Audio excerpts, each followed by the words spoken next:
Chapter 1. Crimson. Ouch! It hurts so much. My head is killing me. The bizarre dream filled with murmurs shattered instantly. Ju Mingrue, still asleep, felt a throbbing pain in his head as if someone had hit him with a pole, again and again.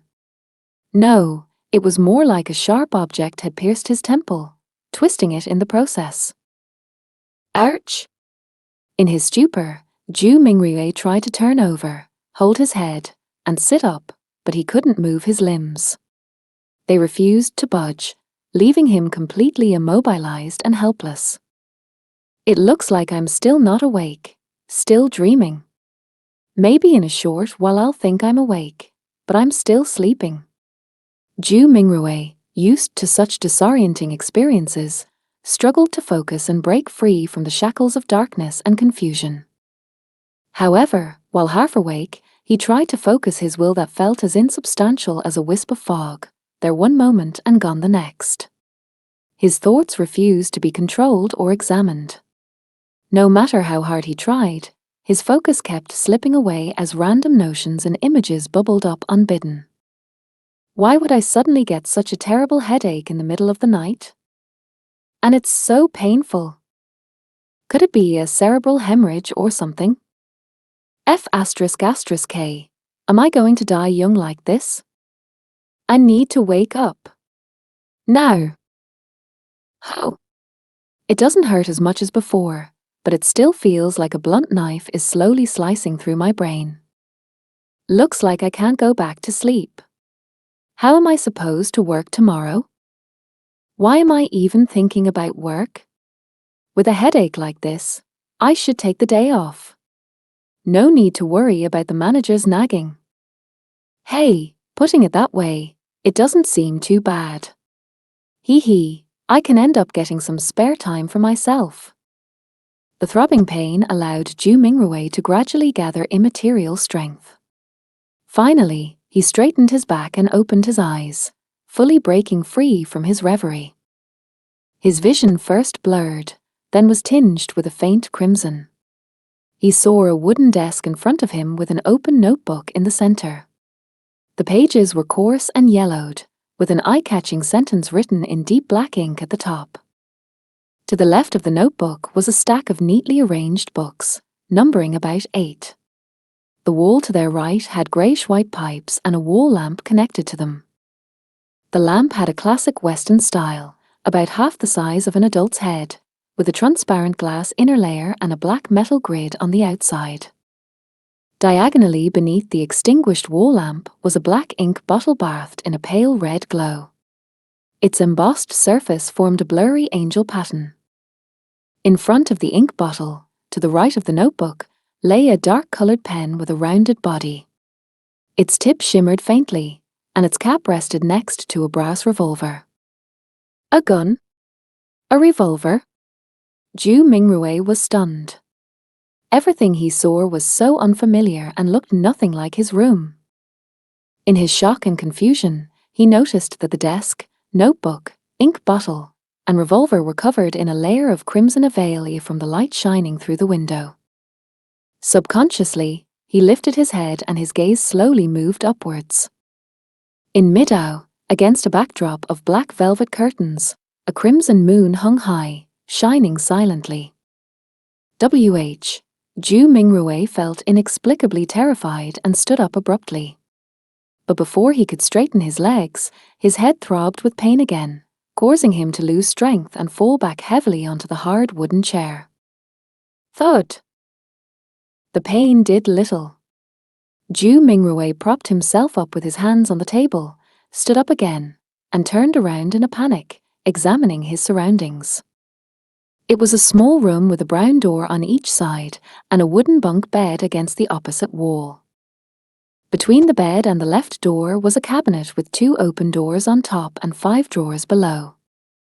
Next to the cabinet, at about the height of a person, was another greyish-white pipe connected to a strange mechanical device with some exposed gears and bearings. In the right corner of the room near the desk were items resembling coal stoves, along with soup pots, iron pots, and other kitchen utensils. Across from the right door was a dressing mirror with 2 cracks. Its wooden base had simple and plain patterns. With a quick glance, Ju Mingrue caught a glimpse of himself in the mirror. The current him: black hair, brown eyes, a linen shirt, a thin build, average features, but with a rather deep outline. W.H. Ju Mingrue gasped, his mind flooded with helpless and confused thoughts. The revolver, the classical Western decor, and the crimson moon different from Earth's moon all indicated one thing. Seekered I have transmigrated? Ju Mingrue's mouth slowly opened. He had grown up reading web novels and often fantasized about such scenarios. But when it really happened, he found it hard to accept. Almost a minute later, Ju Mingrue muttered to himself, trying to find some humor in his situation. This is probably what it means to love a fantasy one. If it weren't for the persistent headache keeping his thoughts sharp, he would have definitely thought he was dreaming. Calm down, calm down, calm down.